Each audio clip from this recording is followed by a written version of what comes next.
everyone, this is Bhumika. Welcome to my channel. In this video, I'll share the strategy for SSC CGL 2023 for the coming 2 months. तो मैंने क्या किया है, जैसे 2 months है हमारे पास, तो उसमें ऑल इन ऑल 8 वीक्स होंगे और उन 8 वीक्स को मैंने डिवाइड किया है फर्स्ट 4 वीक्स और लास्ट 4 वीक्स में। तो इनिशियली जब आप ये रूटीन सारा फॉलो करेंगे और पूरी ये स्ट्रैटेजी फॉलो करेंगे तो आपको लगेगा कि आपका जो पूरा दिन है that is fully packed and it is asking for more efforts from your and. But इससे बिल्कुल भी आप लोगों को ये नहीं होना है कि नहीं ये तो हो ही नहीं रहा है हमसे। अगर थोड़े से ज़्यादा एफर्ट्स करने पड़ेंगे that will be fruitful only. ठीक है, तो अभी मैं डिस्कस करती हूँ। वो पूरा जो चार्ट मैंने बनाया है वो आपको यहाँ पे शो होगा। जैसे जैसे मैं डिस्कस करूंगी आप यहाँ से भी रीड आउट कर सकते हैं। और इन केस आपको अगर कुछ समझ नहीं आता है या फिर और आपको कोई और स्ट्रैटेजी चाहिए, कोई चीज़ आपको इसमें अच्छी नहीं लग रही है, तो वो भी आप मुझे बता सकते हैं। मैं आपको पर्सनल ईमेल में भी आपका रिप्लाई कर दूंगी। तो चलिए स्टार्ट करते हैं। जैसे मैंने आपको बताया कि मैंने 8 वीक्स को डिवाइड किया है फर्स्ट 4 वीक्स में और लास्ट 4 वीक्स में। अब क्या है, जैसे हमारी वीक में क्या रहता है, मंडे टू फ्राइडे का है एक तो मेरा स्लॉट और एक है सैटरडे एंड संडे का। तो हम पहले डिस्कस करेंगे कि हमें मंडे टू फ्राइडे में क्या करना है। तो देखिए, मंडे टू फ्राइडे में जो पहले 4 वीक्स है ना, उसमें तो आपको करना है केवल स्टडी। मतलब जो आपके कॉन्सेप्ट्स हैं वो आपके क्लियर होने चाहिए और आपको केवल और केवल स्टडी ही करनी है, उस पर फोकस रखना है। और जो लास्ट 4 वीक्स हैं उसमें आपको study plus previous year questions जो हैं वो आपको करने हैं, दोनों चीज़ें। तो ये हो गया हमारा मंडे टू फ्राइडे का। अब बात आती है कि सैटरडे संडे क्या करना है। सैटरडे संडे को आपको लाइव मॉक्स देने हैं प्लस जो भी आपने मंडे टू फ्राइडे किया है उसकी आपको रिवीजन करनी है। और हाँ, लास्ट 4 वीक्स में आपको अपने मंडे टू फ्राइडे के रूटीन में आपको मॉक्स को भी इंक्लूड करना है। वो भी एक नेसेसिटी बन जाती है। जैसे जैसे हमारा एग्जाम जो है वो नज़दीक आता है आपको ज़्यादा से ज़्यादा मॉक्स देने हैं। बट इनिशियली इस वीक जो ये वाले 4 वीक्स हैं बिगिनिंग के, उसमें आप अपना सैटरडे संडे को अपना लाइव मॉक आपको देना ही देना है। अब अगर मैं मेरी बात करूँ तो मैंने ऑलिव बोर्ड के लाइव मॉक्स दिए हैं। जैसा मैं हमेशा बोलती हूँ कि लाइव टेस्ट देना बहुत ज़रूरी होता है।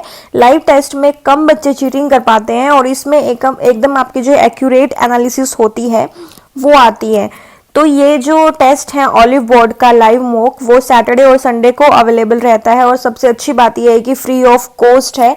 इसमें कंपनी, ऑलिव बोर्ड का या किसी का भी कोई फ़ायदा नहीं है। आप बस जाइए और केवल अपने अच्छे के लिए ही आप ये मॉक्स दे सकते हैं। आप फ्री में इसको एनरोल कीजिए और आप ये टेस्ट सैटरडे और संडे को दे सकते हैं। आपकी जो सॉल्यूशन है प्लस आपकी जो परफॉर्मेंस एनालिसिस है वो आपको संडे रात को अवेलेबल हो जाएगी। तो मैंने ये बता भी रखा है आगे वीडियो में कि आपको ये कब देने चाहिए और क्यों देने चाहिए, तो आगे भी आप सुन सकते हैं। So I highly recommend these live mocks and these are a performance booster. Believe me, it will be very fruitful for you. और ये जो टेस्ट हैं वो एकदम लेटेस्ट पैटर्न पे बेस्ड हैं और ये बाइलिंगुअल होते हैं टेस्ट। आप ड्यूरिंग टेस्ट अपनी लैंग्वेज जो है वो चेंज कर सकते हैं। So all the very best इस सैटरडे संडे जो एग्ज़ाम है उसके लिए। तो अब हम बात करते हैं फर्स्ट 4 वीक्स में एकदम जो आपका पर सब्जेक्ट जो आपका डेली रूटीन रहना चाहिए उसके बारे में। तो देखो, आपको पहले 4 वीक में मैंने आपको बताया कि अपनी कॉन्सेप्ट क्लियरिंग पर, अपनी स्टडी पे पूरा फोकस रखना है। तो उसका मतलब क्या था? उसका मतलब था कि आपको हर chapter wise plus type wise questions आपको करने ही करने हैं। ठीक है, और लास्ट 4 वीक्स में आपको उन्हीं चीज़ के प्रीवियस ईयर क्वेश्चंस करने हैं। ठीक है, जैसे कोई भी रेफरेंस बुक है आपके पास, कोई भी किसी भी सब्जेक्ट की, तो हर एसएससी की बुक में आपको चैप्टर वाइज और टाइप वाइज क्वेश्चंस मिलेंगे ही मिलेंगे। तो पहले 4 वीक में उन पे फोकस करना है और लास्ट के 4 वीक्स में आपको जो भी प्रीवियस ईयर क्वेश्चंस हैं उन पे फोकस करना है। तो अब हम बात करते हैं पहले 4 वीक्स के मंडे टू फ्राइडे रूटीन की। तो आपको मैं सबसे पहले बात करूंगी इसमें इंग्लिश की। इंग्लिश जो भी मैं सब्जेक्ट्स यहाँ पे डिवाइड किए ना, मैंने फर्स्ट नंबर पे इंग्लिश की बात की, सेकंड पे किसी और की, थर्ड पे किसी और की, ये सारे प्रायोरिटी वाइज हैं। अब प्रायोरिटी मैंने इनको क्यों दी है, इनकी वेटेज के अकॉर्डिंग दी है और जो मतलब ज़्यादा स्कोर बूस्टर है उसके अकॉर्डिंग दी है। तो अब इंग्लिश के बारे में जैसा कि आप यहाँ पे पढ़ भी सकते हैं कि इंग्लिश क्या है, आपका सबसे इम्पॉर्टेंट है। क्यों है सबसे इम्पॉर्टेंट? क्योंकि आप देखेंगे कि टीयर 1 और टीयर 2 को मिला के सबसे ज़्यादा वेटेज अगर किसी सब्जेक्ट की है तो वो इंग्लिश की है आपकी।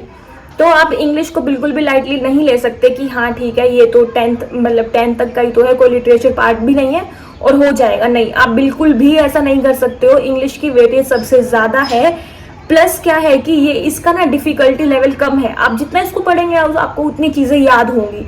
और कोई ऐसा नहीं है कि जीएस की तरह बहुत ही अनप्रेडिक्टेबल है कि कुछ भी आ गया आपको समझ ही नहीं आया है, ऐसा कुछ भी नहीं होगा। जो आपने पढ़ा होगा वहीं से आएगा। हाँ, वोकैब में मैं ऐसा बोल सकती हूँ कि कभी कभी चीज़ें थोड़ी सी अनप्रेडिक्टेबल आ जाती हैं, बट वो भी इतनी ज़्यादा हार्ड नहीं होती है कि आप उसको क्रैक ना कर पाएँ। तो ये बातें थी इंग्लिश के बारे में। और एक और लाइन जैसे मैंने ऐड कर रखी है कि we can't take the risk here. Why? क्योंकि हर बच्चा इसको पढ़ेगा ही पढ़ेगा। कुछ मतलब एक जैसे एक दो बुक्स हैं, मैंने पहले भी बताया है, उनको हर बच्चा करके जाता है। कुछ ग्रामर के रूल्स हैं जो कि बहुत फेवरेट रूल्स हैं टीसीएस के, वहाँ से क्वेश्चन आएगा ही आएगा।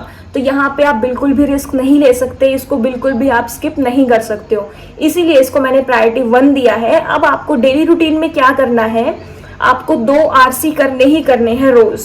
2 जो पीक्यूआरएस है वो आपको करने हैं, 2 आपको क्लोज टेस्ट करने हैं, एक आपको कोई भी ग्रामर का चैप्टर ले सकते हैं आप, ठीक है। सारे ही ग्रामर के चैप्टर आपके इंपॉर्टेंट हैं। हो सकता है कहीं पे जैसे जो वो आता है ना एरर निकालने वाला, कहीं पे आपका डायरेक्ट ग्रामर से क्वेश्चन बन जाए, कहीं पे आपका हो सकता है कि रीडिंग कॉम्प्रिहेंशन में आपकी ग्रामर बहुत अच्छे से यूज हो जाएगी। तो आपके ग्रामर के सारे ही चैप्टर्स इंपॉर्टेंट है। तो रोज आपको उठते ही क्या करना है, वोकैब पढ़नी है। 15 वोकैब हर किसी के, एंटोनिम्स, सिनोनिम्स, और फिर आपके ईडियम फ्रेजेस आ गए हैं, कंफ्यूजिंग वर्ड्स आ गए हैं। 15 वर्ड्स पढ़ने हैं। 2 आपको आरसी करने हैं, 2 आपको क्लोज टेस्ट करने हैं, 2 आपको पीक्यूआरएस करने हैं, और एक आपको ग्रामर का चैप्टर करना है। कोई भी बहुत अच्छे से सारे रूल्स उसके पढ़ने हैं, जो इंपॉर्टेंट लगे इन सब चीज़ों में वो आपको एक अपने नोटबुक में लिखना है, और ये ज़रूर करना है। प्लस डे 2 पे आपको क्या करना है कि जो आपने डे 1 पे पढ़ा था आपको वो सारा रिवाइज करना जरूर है। अगर आप वो नहीं करेंगे तो आप चाहे कितना भी पढ़ लीजिए, सारा फिर एकदम वेस्ट ही है नेक्स्ट डे। अब सब्जेक्ट नंबर 2 क्या है, सब्जेक्ट नंबर 2 है मैथ्स। अब देखो मैथ्स को क्या है कि सबसे ज़्यादा प्रैक्टिस चाहिए, और ये सब्जेक्ट ऐसा है जो आपको कभी भी धोखा नहीं देगा। इसमें कोई क्वेश्चन ऐसा नहीं बनेगा कि पता नहीं क्या ही आ गया, आपको समझ ही नहीं आ रहा है कि क्या हो रहा है इसमें, बिल्कुल भी ऐसा नहीं होगा। जितनी आप प्रैक्टिस करेंगे, जितना आप इस सब्जेक्ट्स को दोगे ना, ये वापस उतना ही आपको पे बैक करेगा ही करेगा। और ये क्रिटिकल इसलिए हो जाता है क्योंकि हर बच्चा मैथ्स की प्रैक्टिस कर रहा है, और आप अगर इसकी प्रैक्टिस नहीं करेंगे ना, तो देखो अगर आपने इंग्लिश बिल्कुल भी नहीं पढ़ी, आपके फिर भी हो सकता है, चांसेस है, क्योंकि हम एक टच में रहते हैं इंग्लिश के, तो आपके क्वेश्चंस हो जाएंगे। जीएस का भी हो सकता है कि आपने न्यूज़ में कुछ सुना हो, आपका हो गया, आपने प्रैक्टिस नहीं की तो भी। रीजनिंग का हो सकता है कि हाँ आपकी एबिलिटी थोड़ी सी सही है, हो गया। मैथ्स अगर आपने नहीं किया, आपने कॉन्सेप्ट को अच्छे से नहीं पढ़ा, मैथ्स नहीं होगा, बिल्कुल भी नहीं होगा मैथ्स। वहाँ पे जाके आप नर्वस हो ही जाओगे क्वेश्चंस को देख के, क्योंकि आजकल जो क्वेश्चंस आते हैं वो कैलकुलेशन वाइज काफ़ी ट्रिकी होते हैं। वैसे इजी होगा कॉन्सेप्ट, उसमें कुछ ज़्यादा नहीं लगेगा, बट कैलकुलेशन वाइज वो ट्रिकी होगा। इसलिए इस सब्जेक्ट को मैंने डाला है क्रिटिकल की कैटेगरी में, और इसकी प्रायोरिटी है वो है 2। तो इस सब्जेक्ट को आपको ध्यान देना है काफ़ी अच्छे से इसकी प्रैक्टिस करनी है। अब मैथ्स के ना हमारे 2 पार्ट होते हैं, एक पार्ट है आपका एडवांस मैथ्स और एक है आपका अरिथमेटिक। तो जब से टीसीएस ने एग्जाम लेना स्टार्ट किया है, उससे पहले से आपका एडवांस मैथमेटिक्स इंपॉर्टेंट था, और वहाँ से काफ़ी एकदम उलझाने वाले क्वेश्चंस बनते थे। लेकिन जब से टीसीएस ने लेना स्टार्ट किया है, उन्होंने क्या किया, मैथ्स के लेवल को तो डिक्रीज कर दिया, बट जो एकदम ट्रिकी वाला पार्ट होता है ना, कैलकुलेशन वाला पार्ट, वो उन्होंने बढ़ा दिया, कि मतलब कॉमन सेंस वाली चीज़ें उन्होंने बढ़ा दी हैं। तो इसलिए आपको ज़्यादा फोकस जो करना है वो करना है अरिथमेटिक मैथमेटिक्स पे, और जो कम फोकस करना है वो करना है एडवांस पे, लेकिन करना दोनों को ही बहुत अच्छे से है, काफ़ी अच्छी प्रैक्टिस करनी है। अब आपको डेली रूटीन में क्या करना है, फर्स्ट 4 वीक्स में कोई भी एक चैप्टर लेना है आपको, जैसे प्रायोरिटी वाइज। मैं इनकी प्रायोरिटी आपको एक अलग वीडियो में बताऊंगी कि मैथ्स के चैप्टर्स की क्या प्रायोरिटी है। अदरवाइज आप प्रीवियस ईयर क्वेश्चंस देख के भी अंदाजा लगा सकते हैं कि कौन सा चैप्टर इंपॉर्टेंट है, कौन सा कम इंपॉर्टेंट है।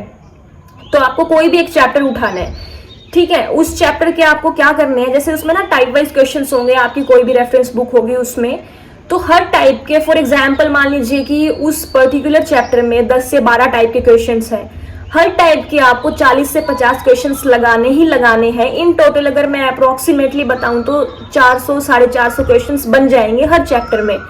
तो आपको मैथ्स को 2 से 3 घंटे देने ही देने हैं। जितनी ज़्यादा प्रैक्टिस करेंगे, आपको ऐसा होना चाहिए कि कोई क्वेश्चन आ गया है मैथ्स का और आपने वो देखा और आपने वो कर दिया, ऐसा वाला मैथ्स होना चाहिए आपका, तभी आपका जो है ना, आप जो टाइम मैनेजमेंट है वो आप अच्छे से कर पाएंगे अपने दोनों ही टीयर 1 और टीयर 2 में।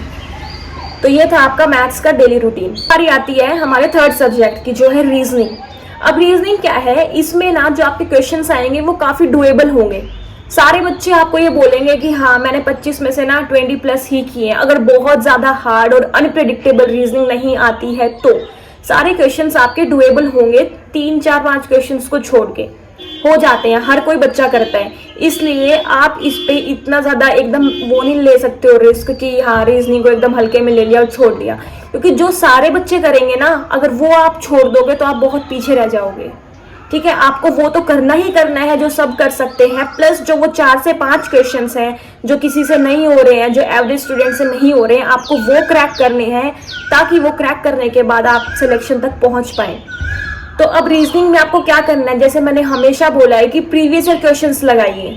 ठीक है, चैप्टर वाइज आप मत करिए, आपकी बहुत वीक रीजनिंग है तो आप चैप्टर वाइज कर सकते हैं। अदरवाइज आपको क्या करना है कि आपको 200 से 300 क्वेश्चंस यानी कि प्रीवियस ईयर क्वेश्चंस आपको रोज लगाने हैं रीजनिंग के। उससे एक आपकी अच्छी प्रैक्टिस हो जाएगी, आपको पता चल जाएगा कि किस टाइप के क्वेश्चंस टीसीएस फ्रेम कर रही है। अब बारी आती है जीए की, जनरल अवेयरनेस की। तो ये बहुत अनप्रेडिक्टेबल सब्जेक्ट है। इस पे ये है कि हाँ सब लोग पढ़ते हैं, लेकिन कोई भी इस पे ऐसे बैट नहीं लगा सकता कि हाँ कोई भी क्वेश्चन आएगा I can do it very well, ऐसा कोई भी नहीं बोलेगा, चाहे वो कितना भी इंटेलिजेंट स्टूडेंट हो। लेकिन ये सब्जेक्ट आपकी रैंक बना सकता है। अगर आप इसमें अच्छा परफॉर्म करेंगे, बाकी सब्जेक्ट आपको सिलेक्शन दिला देंगे, ये सब्जेक्ट आपकी रैंक बनाएगा। आप कितने ही टॉपर्स को देख लीजिए, कोई ऐसे नहीं होगा हाँ जी मेरे तो ना जीए में 3 नंबर थे और आज मेरी रैंक 1 है, कोई भी नहीं होगा ऐसा, कोई भी टॉपर।